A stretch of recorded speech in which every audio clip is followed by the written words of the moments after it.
Grade book. I don't have them ready for you. You're not going to see them today before everybody starts asking me that. Not done yet. Not in the grade book yet. When they're done, they'll be in Infinite Campus.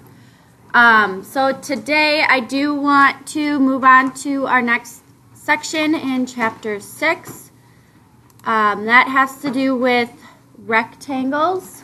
So we're going to go over some of the properties of rectangles and then prove why a rectangle is a rectangle on a coordinate grid. So a rectangle is a parallelogram with 4 right angles.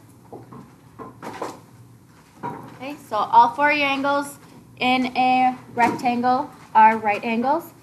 Your properties of rectangles. Since a rectangle is a parallelogram, it has all the properties of a parallelogram. Okay, so all those properties we went through for parallelograms are going to be the same in a rectangle. Those are opposite sides are parallel. Okay, so your opposite sides are parallel. Your opposite angles are congruent. Your opposite sides are congruent. Your consecutive angles are supplementary, meaning they add to 180. And the diagonals bisect each other. Okay, so those were all properties of parallelograms that also apply to your rectangle. Your additional properties of a rectangle are all 4 angles are right angles. Okay, so each of the angles in this rectangle here are 90 degrees. Okay, so all of those angles are 90 degrees. The second additional property there says the diagonals are congruent. Okay, so that means TR would be congruent to US.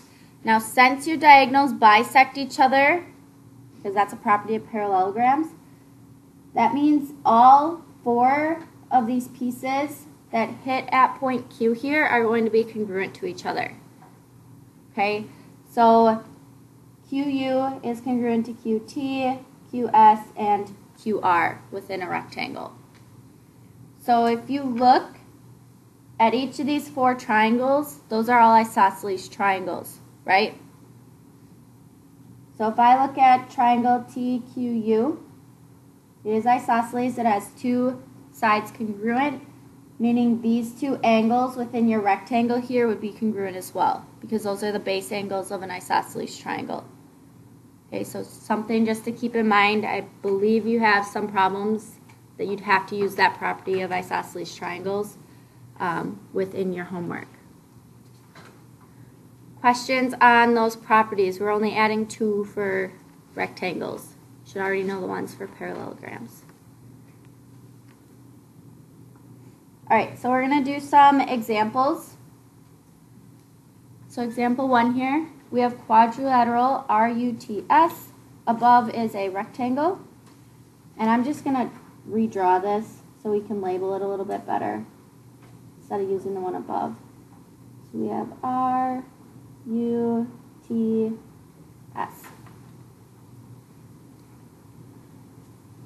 So we're also given here that US is 6x plus 3.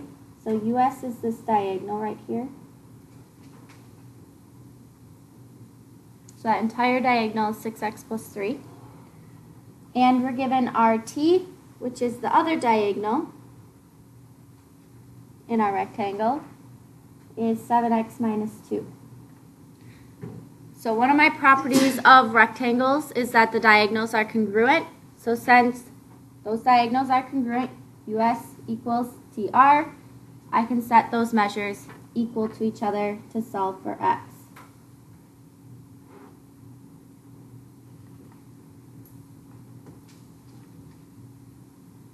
Okay, and I'll just subtract 6x from both sides here. and then add 2. And since I was just looking for x, x will be 5.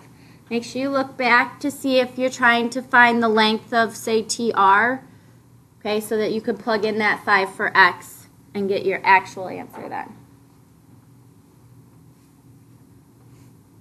Okay, second example here, we're going to use a rectangle just like this, so I'm going to redraw it again.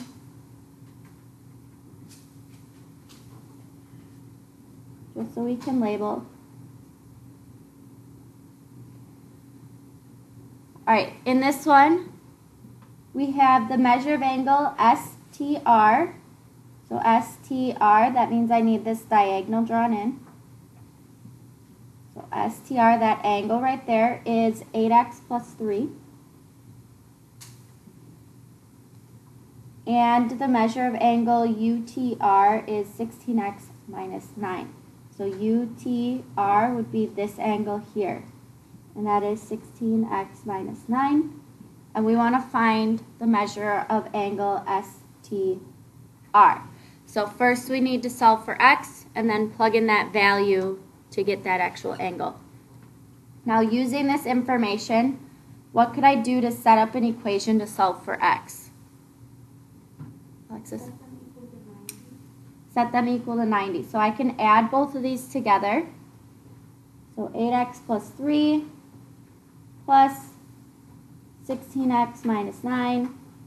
And those two angles have to equal 90. Since angle UTS right there has to be a 90-degree angle since it is a rectangle. So from here, I just want to combine my like terms. So I have 8x and 16x. That's 24x. And a 3 and a minus 9. So minus 6. Oops, equals 90. I'm ahead of myself here. Add 6 to both sides. So we have 24x equals 96.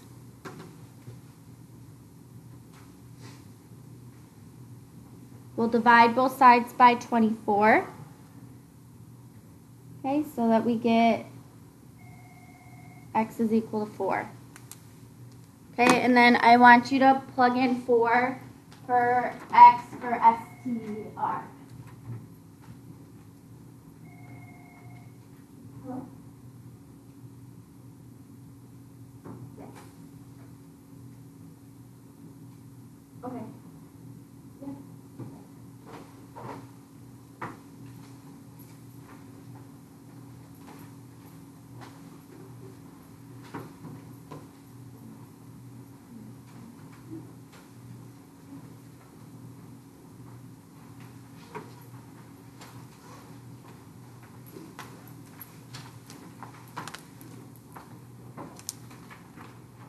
Alright, so if you plug in 4 for x for angle STR, I'm going to write it over here since I'm in another room, you should get 35 degrees. Is that what you got? Yeah?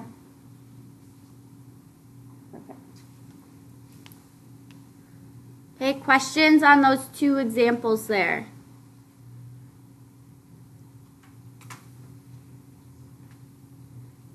Alright, I want you guys to do 1 through 6 here, okay?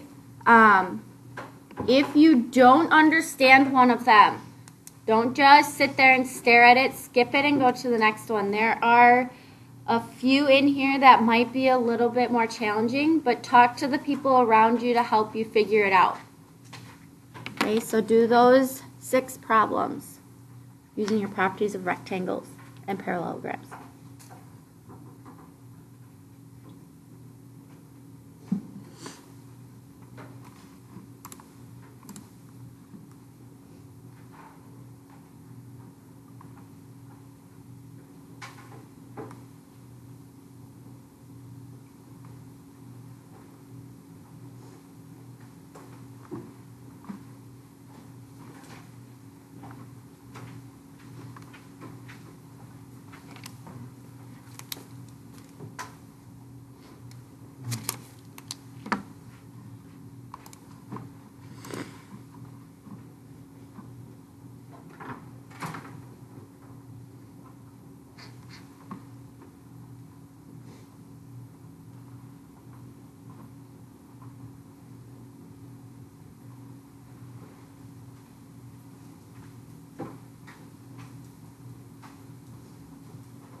If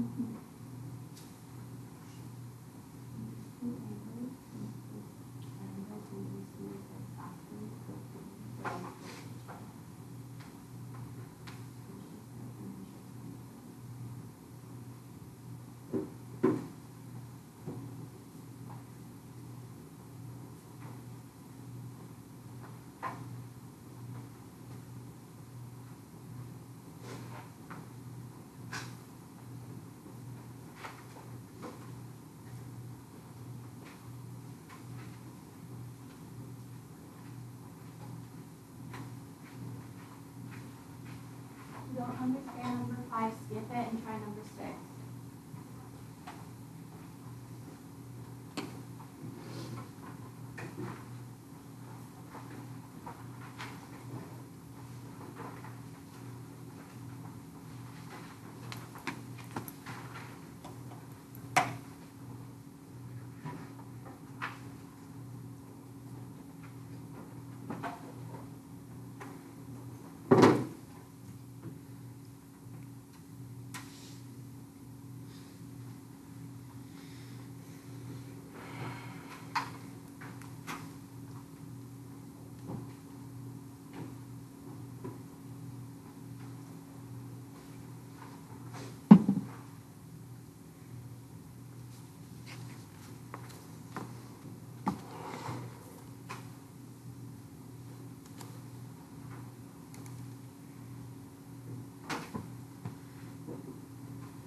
All right, I'm gonna start going over these. If you're not done, that's okay. For number 1, when I walked around, most people got this one. You should set their measures equal to each other. So we should have 6y plus 2 is equal to 4y plus 6. Okay, so those two should be equal. And when you solve, you should get y is equal to 2. And again, most people had that when I walked around, so good job. Number 2, this is the one where you have to use those isosceles triangles. Okay, so if you're given the measure of angle BEA, so this angle right here is 62 degrees, and you want to find BAC, so this angle, well, I know BE and EA are congruent to each other. So their base angles of that triangle also have to be congruent. So to get one of those angles, I can take the angle I know, that vertex angle, and subtract it from 180.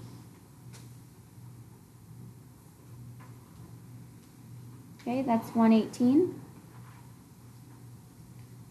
So 118 is the total between these two base angles. So to get one of them, since they're congruent, all I have to do is divide by 2. Okay, so the measure of angle BAC would equal 59 degrees.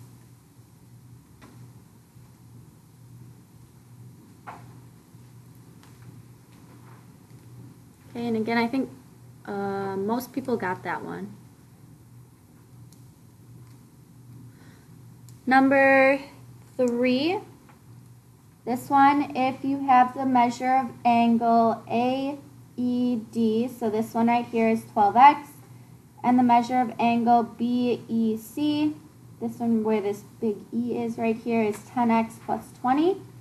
You want to find the measure of angle AED. So these two angles, they're across from each other, they're made by intersecting lines. What are those called? Vertical angles. Okay, vertical angles are congruent. So I can set 12x equal to 10x plus 20. Okay, so those angles are congruent, so I can set them equal. When I solve, x equals 10. and I need to find the measure of angle AED. So I can plug in 10 for x to get 120 degrees.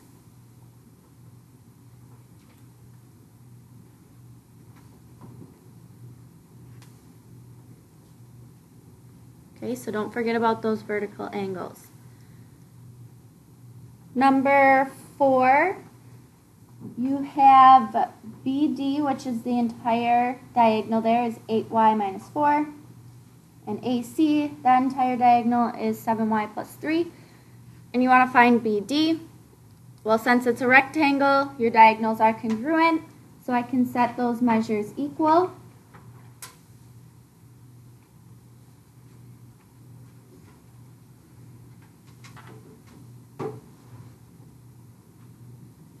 Y is 7. Since I want to find what BD is, just plug in 7 for y here, and that is 52.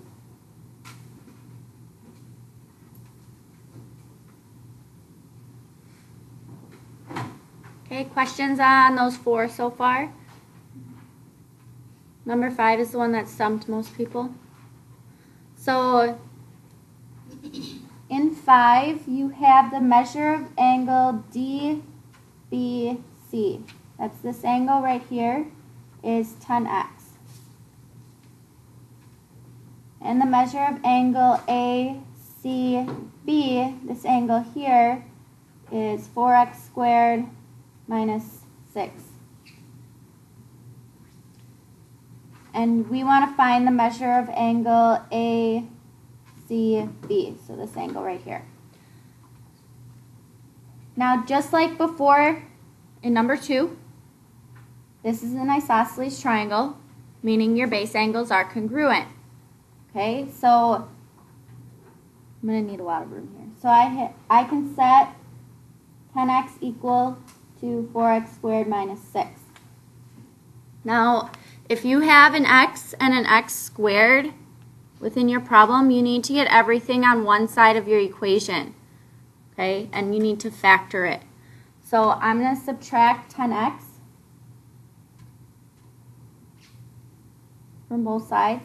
So I have 0 is equal to 4x squared minus 10x minus 6. Now before I start factoring this, I can look at all 3 of these terms, and each one is divisible by 2, right? So I can factor out a 2. So I have 2x squared minus 5x minus 3. Just to make it a little bit easier. Because then if I divide both sides by 2, I still have 0 equals 2x squared minus 5x minus 3. So what I want to do is factor this part here. So to do that, I believe you guys use the x method, right? Yeah. You need to multiply your first and your last together. So you have negative 6. And then take your middle term and see what adds to negative 5. So what 2 numbers multiply to negative 6 and add to negative 5?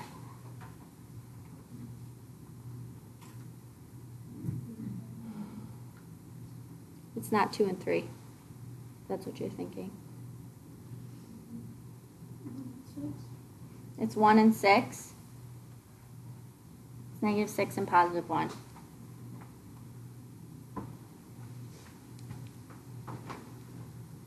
Okay, so there's 2 different ways you can do this. Did you guys do the box or did you do the grouping? Do you remember last year? No? You can either use a box or you can use grouping. So if you do the grouping method, you still need to take this 2x squared. But instead of this minus 5x, you're going to say it's minus 6x and plus 1x. Because if I add those 2 together, it's still going to be negative 5x, right? And then I still have this minus 3. Okay, and then I want to group my first two and my last two. And I want to factor out what these two have in common. So both of these two terms here have a 2x. And then what's left, I have an x in this first one and a -3 here. For this one right here, these two terms don't have anything in common, so it would just be a 1. And I still have x -3. So you want to make sure both of these are the same. Do you remember this way? Kinda? Yeah? So that means this will factor into 2x plus 1 and x -3. So I take this 2x and this plus 1, make it as its parenthesis there, and then that x -3 that both had in common is my second one. Now, that is equal to 0, since I am factoring it to solve for x. So now I can set both of those quantities equal to 0. So we can have 2x plus 1 equals 0, and x -3 equals 0. In both cases, we just solve for x. So here, we'll get -1/2, and here we'll get 3. Now, since I'm looking for an angle measure, my angle can't be negative, so if I were to plug this -1/2 in for either, well, for this x it would be, nope, that would still be negative. But if I plugged it in here, I'd have 10 times -1/2, so that'd be -5. Your angle can't be -5. So this -1/2 doesn't work. So that means to find the measure of angle ACB, we're going to plug in 3. Okay, so the measure of angle ACB, plugging in 3 for x here, so we have 4 times 3 squared minus 6. Make sure you square your 3 first. Don't multiply 4 and 3 together. So we have 4 times 9 minus 6.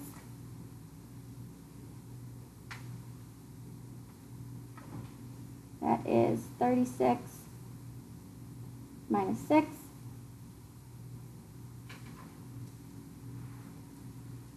That's 30 degrees. Okay, does your factoring kind of come back to you a little bit once I did that? Slightly? I don't know if you learned the box method or not, but it's pretty similar. You just put it in a box and section into 4 different squares.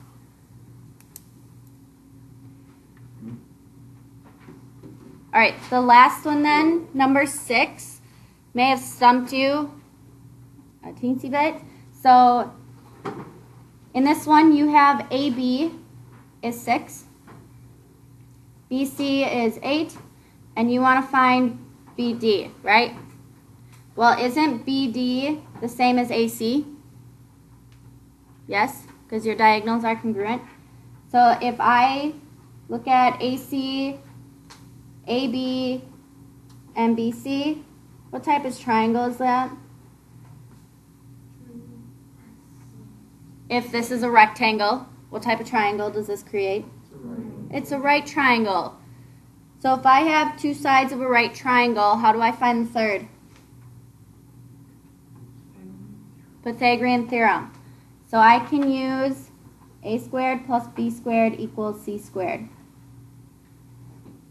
And since I'm finding that diagonal, that's your hypotenuse. So I'm looking for that c squared value.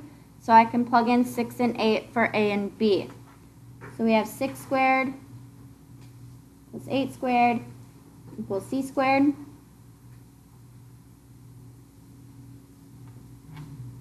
Which is 36 plus 64. Which is 100. When I get to this point, you do need to take the square root of both sides. My paper almost fell off the counter there. So C is 10, meaning BD is 10. If you knew that was a Pythagorean triple and it was going to be 10 anyways, that's good too. Okay, so all of these properties and different things that we've learned up until this point do come back. Okay, so you had your vertical angles, you had isosceles triangles, you had the Pythagorean theorem, all in these problems. Okay, so that will not go away. We're going to use that for kites and rhombi as well. So make sure you're remembering those. Any questions on these? All right. Then on the back, proving parallelograms are rectangles. This is similar to when we proved it was a parallelogram, okay, on a coordinate grid. So we're going to use the slope formula and the distance formula to do this. So with your slope formula here, we need to find the slope of all four sides just like we did with our parallelogram proofs. Okay? So first I'm going to find the slope of AB. So that's this segment right here. And again, I can just count using my graph since I provided that graph for you. So from A to B, I have my rise, which is 3, over my run, which is 1. So my slope of AB is 3 over 1. Okay, next I'm going to look at my slope of CD since it's the side opposite. Okay, again from point D to point C, we have our rise first, so 1, 2, 3, over our run is 1. Okay, so my opposite side slope for that one are the same so far. I still need to check my other two side slopes. So the slope of AD right here. First we need our rise, which is 1, 2. Over our run is 1, 2, 3, 4, 5, 6. But since I'm going left, it is negative. Now, if I have negative 2 over 6, I can reduce that to negative 1/3. Same thing with the slope of BC.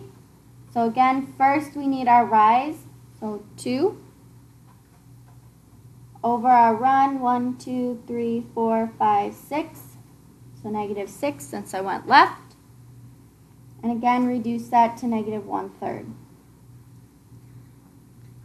Now, yes, I did start grading your quizzes. When most people were proving parallelograms, they only found one pair of opposite sides parallel. They didn't do the other side, so they got part of it wrong. You need to do all four. Okay? Have to do all four slopes. Write them out. That's part of your work to justify why it is a parallelogram. Okay, same thing with rectangles here. You have to write out that work to justify why it's a rectangle. So once you do that, you can write out your sentence. So in this case, since your slopes of opposite sides are congruent, okay, opposite sides are parallel, and ABCD is a parallelogram. Right? That's what we did before. Now we have to say why it's a rectangle. So for it to be a rectangle, your consecutive sides need to meet at a 90-degree angle. Okay, we learned about this when we had perpendicular lines. They have to be opposite reciprocal slopes. So if I look at my slopes of consecutive sides here, are those opposite reciprocals? Yes. Okay, so I can say since slopes of consecutive sides are opposite reciprocals,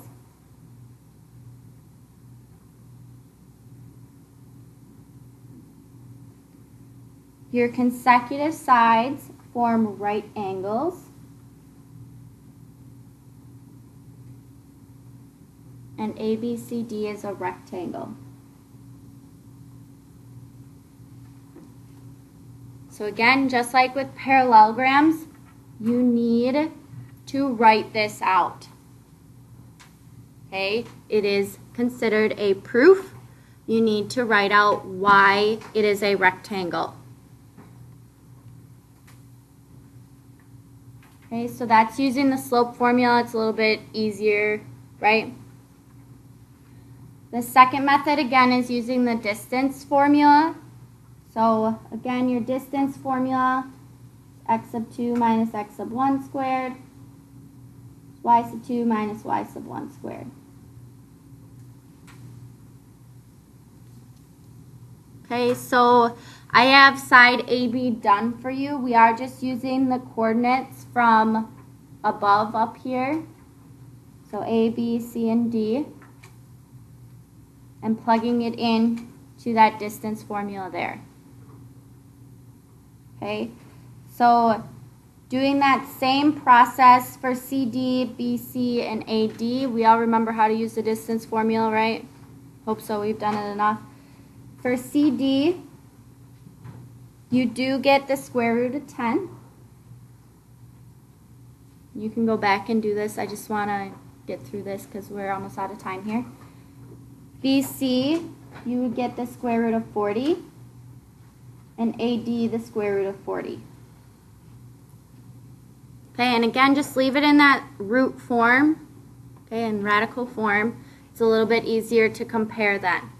So since AB and CD are opposite sides and BC and AD are opposite sides, your opposite sides are congruent, making ABCD a parallelogram. Okay, so just doing that shows it's a parallelogram, but we need to show it's a rectangle. So to do that, we have to find the length of the diagonals. Okay, so with this one, you have to use the distance formula 2 more times.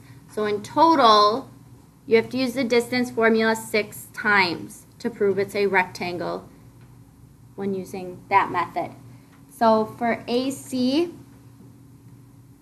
I'll write out the coordinates here. You should have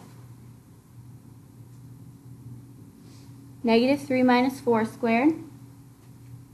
Again, just using points A and C from above, and 0 minus 1 squared.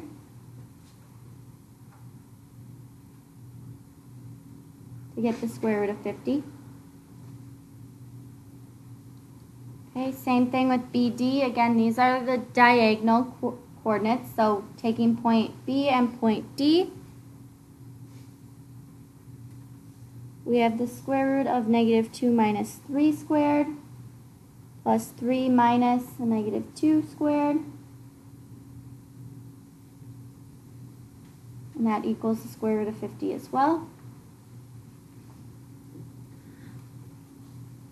Okay, so again, for using the distance formula, I found the distance of opposite sides. So that's 4 different distance formulas there to prove it's a parallelogram first.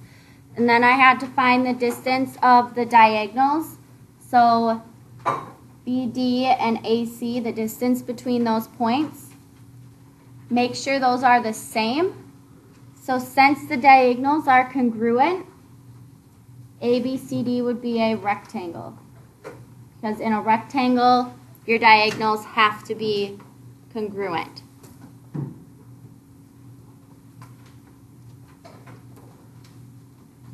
Okay, I know that last part was kind of fast, but I think you guys all know how to use the distance formula.